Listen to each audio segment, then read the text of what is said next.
Hello, स्वागत है आपका जेंडर स्टडीज के एक नए एपिसोड में। पिछले वीडियोस में हमने देखा कि कैसे पितृसत्ता और समाज की वजह से महिलाओं को अपने शरीर पर अधिकार नहीं है। कई बार आपने सुना होगा कि महिलाओं को इस उम्र तक शादी करनी है, फिर इस उम्र तक बच्चे करने हैं, क्योंकि उनके शरीर में भी एक घड़ी है जो घूम रही है। तो समय देखना बहुत जरूरी है। तो इस उम्र तक अगर नहीं बच्चे किए तो फिर बच्चे ही नहीं होंगे, और इस तरह के भी दबाव दिए जाते हैं महिलाओं पर। तो आज के वीडियो में हम देखेंगे कि कानून द्वारा महिलाओं को क्या अधिकार दिए जा रहे हैं अपने शरीर पर। महिलाओं के शरीर पे क्या अधिकार है, ये समझने के लिए एक्टिविटी में हमें कहानी सुनते हैं। तो ये कहानी मीरा और सुशील की है। मीरा की सुशील से शादी हुई जब वह सिर्फ 14 साल के थे, और सुशील की ये दूसरा विवाह था। सुशील की इससे पहले वाली पत्नी जो थी, उनकी गर्भ में मृत्यु हुई थी और ना बच्चा ना माँ बच पाए थे। शादी होते ही जल्द ही मीरा जो है वो प्रेग्नेंट हुई, और उनको लगातार फिर 3 साल में 3 बच्चे हुए।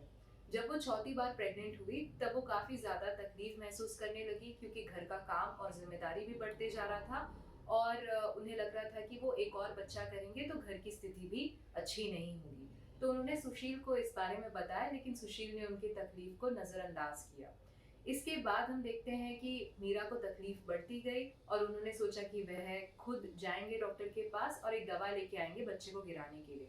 तो वो कोई फर्जी डॉक्टर के पास गए और उन्होंने एक दवा लिया बिना पूछताछ के, और इसके पश्चात उनको बॉडी में रिएक्शन हुआ और उनकी मृत्यु बहुत ज्यादा दर्द में हुई। तो इस कहानी को सुनते हुए हम क्या समझ सकते हैं?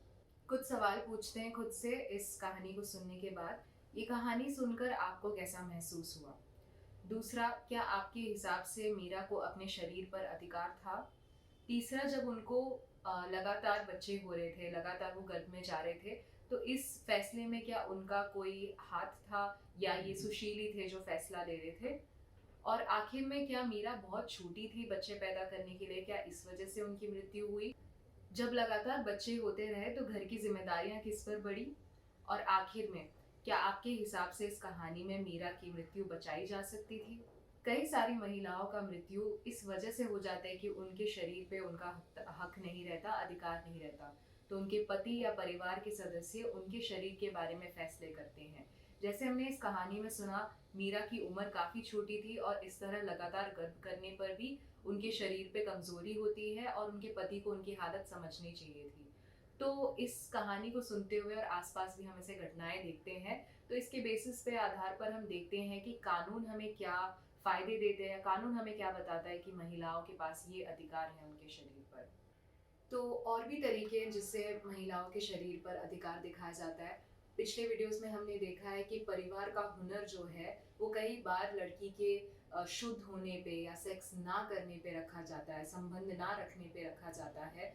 तो कई सारे देशों में, कई सारे कल्चर्स में ऐसा देखा गया है कि छोटी छोटी लड़कियों को बिना वजह लिया जाता है, उनके अनुमति के बिना उनके जननांगों को या प्राइवेट पार्ट्स को काटा जाता है या सीला जाता है, ताकि वो शादी तक शुद्ध रहे, प्योर रहे, संभोग ना करे किसी के साथ। तो इसमें भी लड़की का कोई फैसला नहीं होता, और ये बिल्कुल गैर कानूनी है। इस तरह का खतना करना बिल्कुल गैर कानूनी है। तो अगर आपके आसपास ये हो रहा है या आपके साथ हो रहा है, तो आप आपके पुलिस स्टेशन में जाकर एक कंप्लेंट फाइल कर सकते हैं।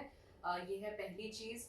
दूसरी चीज जो है वो है प्रजनन स्वास्थ्य को लेके। तो प्रजनन स्वास्थ्य का मतलब है कि आप महिला होने के नाते पर आप खुद फैसले ले कि बच्चा कब हो, किस समय हो, और आपको किस तरह से प्लान करना है आपकी फैमिली के बारे में। पिछले वीडियोस में हमने देखा कि किस तरह हम गर्भ निरोधक की मदद ले सकते हैं फैमिली प्लानिंग में। अब कानून द्वारा भी हम देखेंगे medical termination of pregnancy act, MTP act. इस एक्ट के द्वारा अगर आपको गर्भ होता है, प्रेगनेंसी होता है, और आप उस समय नहीं चाहते कि आप बच्चा आगे बढ़े, तो आप वो बच्चा गिरा सकते हैं। पहले ये जो नियम था वो सिर्फ रेप या अगर बच्चे में कोई दोष है उन केसेस में ही सीमित था, लेकिन अब कोई भी महिला अगर 18 साल के वर्ष के ऊपर है तो वह जाकर बच्चा गिरा सकते हैं। बच्चा गिराने के लिए उनको ना उनके पति का परमिशन चाहिए, ना उनके माता पिता का या कोई परिवार के सदस्य का। वह खुद जाकर भी ये प्रोसीजर जो है वो कर सकते हैं, और कोई भी डॉक्टर उनको मना नहीं कर सकते हैं। तो अभी जैसे समाज में ये मुश्किल होती है, तो इस वजह से कई बार लोग डरते हैं कि हम कैसे जाएंगे डॉक्टर के पास और कैसे बोलेंगे कि बच्चा गिराना है, क्योंकि ये गलत है। तो ये मैं बताना चाहती हूँ कि ये बिल्कुल कानूनी तौर पे सेफ है और ये किया जाता है। पर जो गर्भ है वो सिर्फ 20 हफ्ते या 24 हफ्ते तक ही बच्चा गिराया जा सकता है, क्योंकि उसके बाद जो है बच्चा गिराने पर माँ के भी जान को खतरा होता है, तो इसीलिए कानूनी तौर पर उसके बाद बच्चा गिराना अलाउड नहीं है। यह जो कानून है, एमटीपी एक्ट है, यह बहुत ज़रूरी है क्योंकि ये महिलाओं को वो आज़ादी देती है कि वो अपने शरीरों के बारे में प्लानिंग करे, वो बच्चा कब करना चाहते हैं, प्रजनन कब करना चाहते हैं, ये प्लानिंग करे, जो कि बहुत ज़रूरी है क्योंकि उससे समाज में भी बहुत फ़ायदा होता है। एक और योजना है जिसका नाम है जननी सुरक्षा योजना। ये योजना के तहत भी महिलाओं को कुछ पैसे दिए जाते हैं ताकि वो जब गर्भ में हैं तब वो पोषण और अपना ख्याल भी रख पाए।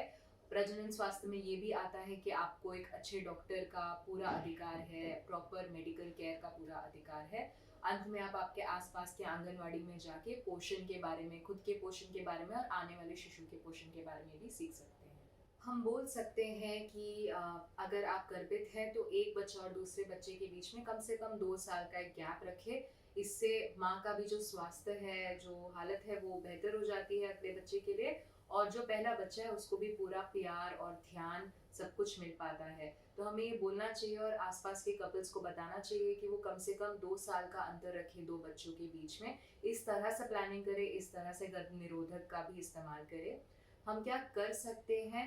कई सारी स्टडीज़ में देखा गया कि जब महिलाओं को ये अधिकार दिया गया कि वो बच्चे प्लान करें, तो जो समाज में गरीबी है वो सब कम हो गया। समाज में जो क्राइम रेट है या जो अपराध हो रहे हैं वो भी कम हो गए, क्योंकि महिलाएं जो हैं बच्चों को अच्छे से देख पा रहे थे, परिवार जो थे वो ज़्यादा स्वस्थ थे, ज़्यादा खुश थे, मानसिक स्वास्थ्य जो था वो बेहतर था।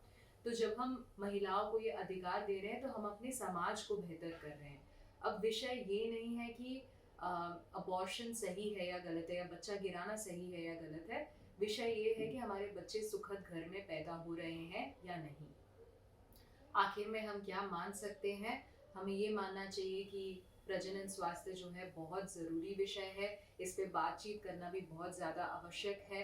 आसपास के कपल्स को भी हमें इस बारे में जागरूक करना चाहिए, और महिलाओं को ये अधिकार होना चाहिए कि वो अपने बच्चों का या फैमिली का प्लानिंग कर पाए, कि उनको अगर वो प्रेगनेंसी में जाते हैं तो उनको पूरा पोषक खाना मिले, सही दवा मिले, वो सारा प्यार और केयर मिले जो एक एक्सपेक्टिंग माँ को मिलना चाहिए। अंत में कंक्लूजन में आते हैं। पितृसत्ता की वजह से महिलाओं को अभी फिलहाल के समाज में शरीर पे उतना अधिकार नहीं है। हमने कहानी में भी देखा, और जैसे हमने देखा कि छोटी बच्चियों का आज भी खतना होता है बिना उनके अनुमति के। तो अंत में हम सब एक हैं।